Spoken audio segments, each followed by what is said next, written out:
Hello and welcome to day 24 of our 2790 series. We're still in the Gospel of Luke. We're going to read chapters 22 through 24, the Last Supper, the trial, and the crucifixion.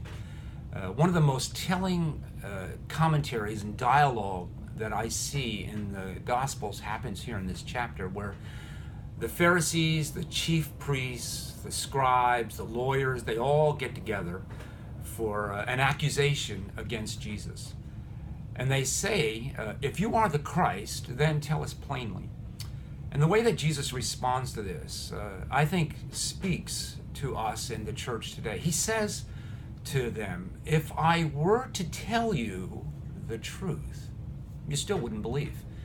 And I don't know what it takes for a human being to deny the authority of the Spirit of Christ in their lives. But clearly the Pharisees and the Sadducees were there. They simply refused to hear. As Jesus says many, many times over, they did not have ears to hear or eyes to see.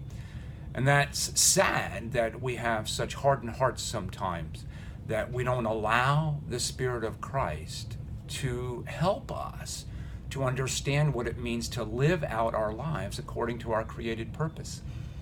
And so it is those hardened hearts that deny Christ and in fact lead him unto crucifixion, not knowing that the very crucifixion that they lead him to would become the salvation for our souls, for all who would believe. And Jesus kind of marches his way right into the cross.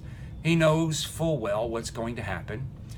He doesn't answer their questions. It's almost like he's goading them, challenging them,